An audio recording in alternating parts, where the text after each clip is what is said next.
Hello students, today we are going to discuss about the story of Palampur village.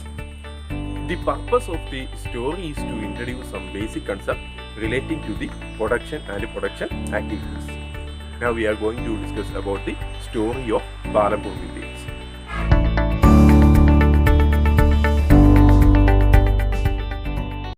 Palampur village is an imaginary village.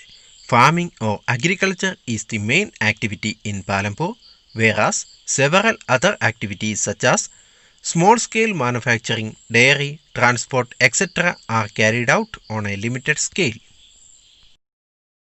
Palampur village is well connected with neighboring villages and towns. Raiganj, a big village, is 3 km from Palampur. Nearest small town is Shahpur.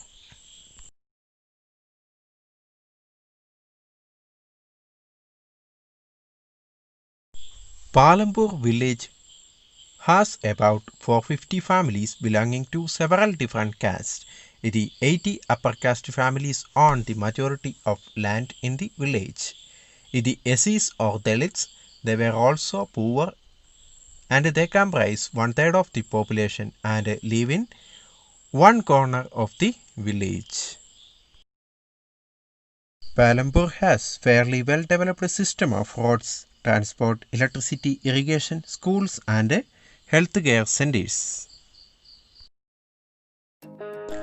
An imaginary village will take us through the different types of production activities in the village. In the villages across India, farming is the main production activity. The other production activities referred to as non-farm activities include small manufacturing, transport, shopkeeping, etc. We shall take a look at both these types of activities after learning a few general things about production. What are the four factors of production? Land, labor, physical capital and human capital. The physical capital is divided into two categories, the fixed capital and working capital. What is production or what is the aim of production? The aim of production is to produce the goods and services that we want. Our requirements for production are land, labor, physical capital. Physical capital is also divided into two categories, fixed capital and working capital. The fourth factor is human capital. The first requirement is land and other natural resources such as water, forests and minerals. The second requirement is labor, that is, people who will do the work. Some production activities require highly educated workers to perform the necessary tasks. Other activities require workers who can do manual work. Each worker is providing the labor necessary for production. Third requirement is physical capital, that is, the variety of inputs required at every stage during production. What are the items that come under physical capital? Tools, machines, buildings can be used in production over many years and are called fixed capital. Raw materials and money in hand are called working capital. Fourth requirement is human capital. The producer or entrepreneur in a production process is known as human capital. What do you mean by factors of production? Every production is organized by combining land, labor, physical capital and human capital, which are known as factors of production. Is there a way one can grow more from the same land? Waste lands converted to cultivable land, increase the irrigation system, multiple cropping and using modern farming methods increase the production from the same land. What is multiple cropping? To grow more than one crop on a piece of land during the year is known as multiple cropping. What is green revolution? How green revolution affects the fertility of land?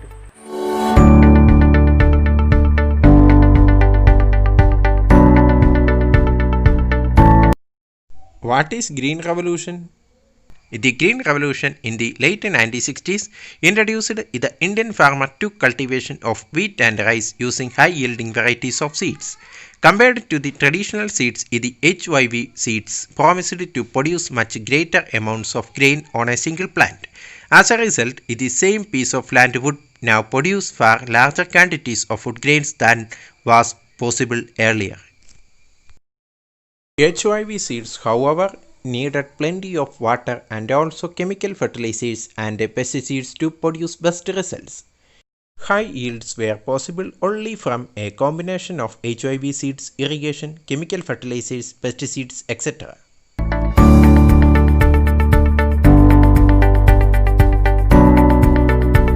How the Green Revolution affect the land?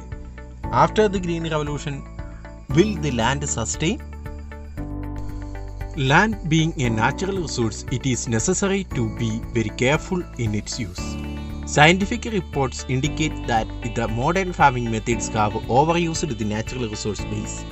In many areas, Green Revolution is associated with the loss of soil fertility due to increased use of chemical fertilizers. Also, continuous use of groundwater for tube well irrigation has reduced the water table below the ground. Environmental resources like soil, fertility and groundwater are built up over many years. Once destroyed, it is very difficult to restore them. We must take care of the environment to ensure future development of agriculture. We are going to discuss about how is the land distributed among the farmers in Palampur. How is land distributed between the farmers of Palampur? In Palampur, about 1/3 of 450 families are landless, that is 150 families. Most of them Dalits have no land for cultivation. Of the remaining families who own land, 240 families cultivate small plots of land less than 2 hectares in size. Cultivation of such plots doesn't bring adequate income to the farmer family. In your textbook, page number 6, there is a story of a farmer, Farmer Jobin. In 1960, Jobin was a farmer with 2.25 hectares of largely unirrigated land. With the help of his 3 sons, Jobin cultivated the land, though they didn't live very comfortably. The family managed to feed itself with a little bit of extra income from one buffalo that the family possessed. Some years after Jobin's death, this land was divided among his 3 sons. Each one now has a plot of land that is only 0.75 hectare in size. Even with improved irrigation and modern farming method, Jobin's sons are not able to make a living from their land. They have to look for additional work during part of the year. Who will provide the labor? After land, labor is the next necessary factor for production. Farming requires great deal of hard work. Small farmers along with their families cultivate their own fields. Thus, they provide the labor required for farming themselves. Medium and large farmers hire farm laborers to work on their fields. In your textbook, page number 8, there is a story of Dala and Ramkali. They were the poorest natives of the village. They were also hired laborers. What is the condition of landless laborers after Green Revolution? Landless laborers who works on daily wages in Palampur. This means they must regularly look for work. The minimum wages for a farm laborer set by the government is rupees 300 per day. But they get only 160 per day. There is heavy competition for work among the farm laborers in Palampur. So people agree to work for lower wages. The capital needed in farming. We already seen that the modern farming methods require a great deal of capital, so that the farmer now needs more money than before. Most small farmers have to borrow money to arrange for the capital. We can easily understand the importance of capital needed in farming with the help of a small story. In your textbook, page number 9, there is a story of a small farmer, Savita. Savita plans to cultivate wheat on her 1 hectare of land. Besides seeds, fertilizers and pesticides, she needs cash to buy water and repair her farm instruments. She estimates that the working capital itself would cost a minimum of rupees 3,000. She doesn't have the money, so she decides to borrow from Tejpal Singh, a large farmer. Tejpal Singh agrees to give Savita the loan at an interest rate of 24% for 4 months, which is a very high interest rate. Savita also has to promise to work on his field as a farm laborer during the harvest season at rupees 100 per day. As you can tell, this wage is quite low. Savita knows that she will have to work very hard to complete harvesting on her own field and then work as a farm laborer for Tejpal Singh. The harvest time is a very busy time. In family, Savita as a mother of 3 children, she has a lot of household responsibilities also. Savita agrees to these tough conditions as she knows getting a loan is difficult for a small farmer. Compared to the small farmers, the medium and large farmers have their own savings from farming. They are thus able to arrange for the capital needed. Sale of surplus farm products. How the farmers in Palampur sell the surplus farm products. Small farmers like Savita and Jobin sons have little surplus wheat because their total production is small and from this a substantial share is kept for their own family needs. So it is the medium and large farmers who supply wheat to the market. The traders at the market buy the wheat and sell it further to shopkeepers in the towns and cities. Tejpal Singh and other large and medium farmers sell the surplus farm products. Apart from the earnings is saved and kept for buying capital for the next season. Thus, they are able to arrange for the capital for farming from their own savings. Some farmers might also use the savings to buy cattle, trucks, or to set up shops. As we shall see, these constitute the capital for non-farm activities.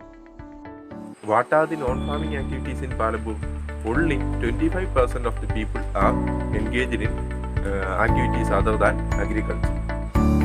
What are the other activities or non-farm activities in Palampur? These are the non-farm activities in Palampur. Dairy is the other common activity. Small-scale manufacturing. The shopkeepers of Palampur and transport a fast-developing sector. Dairy is the other common activity. Dairy is a common activity in many families of Palampur. People feed their buffaloes on various kinds of grass and the jowar and bajra that grows during the rainy season. The milk is sold in Raiganj, the nearby large village. 2 traders from Shakpur town have set up collection chilling centers at Raiganj from where the milk is transported far away towns and cities. Small-scale manufacturing. At present, less than 50 people are engaged in manufacturing in Palampur. Unlike the manufacturing that takes place in the big factories in the towns and cities, manufacturing in Palampur involves very simple production methods and are done by small scale. They are carried out mostly at home or in the fields with the help of family labor. Rarely are laborers hired. Story of Moshilal. Moshilal has purchased a mechanical sugarcane crushing machine run on electricity and has set up on his field. Sugarcane crushing was earlier done with the help of bullocks, but people prefer to do it by machines these days. Moshilal also buys sugarcane from other farmers and processes into jaggery. The jaggery is then sold to traders at Shakpur. In the process, Moshilal makes a small profit. The shopkeepers of Palampur, people involved in trade, are not many in Palampur. The traders of Palampur are shopkeepers who buy various goods from wholesale markets in the cities and sell them in the village. General stores in the village selling wide range of items like rice, wheat, sugar, tea, oil, biscuits, soap, toothpaste, batteries, candles, notebooks, pen, pencil, even some cloth. A few of the families whose houses are close to the bus stand have used a part of the space to open small shops. They sell eatables. The story of Karim. Karim has opened a computer class center in the village. In recent years, a large number of students have been attending college in Shakpur town. Karim found that a number of students from the village are also attending the computer classes in the town. There were 2 women in the village who had a degree in computer applications. He decided to employ them. He bought computers and set up the classes in the front room of their house overlooking the market. High school students have started attending them in good numbers.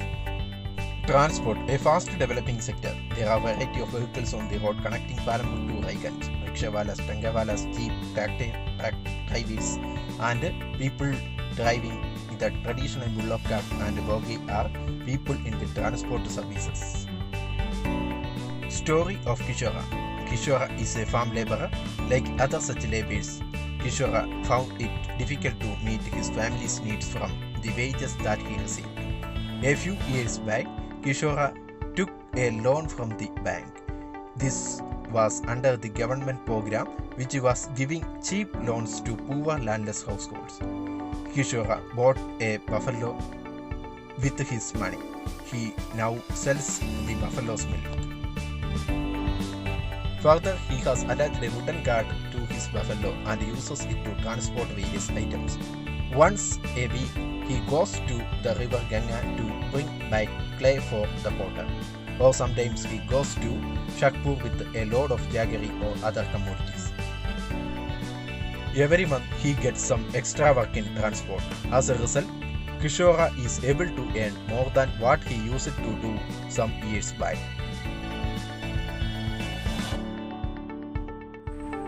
Thanks for watching.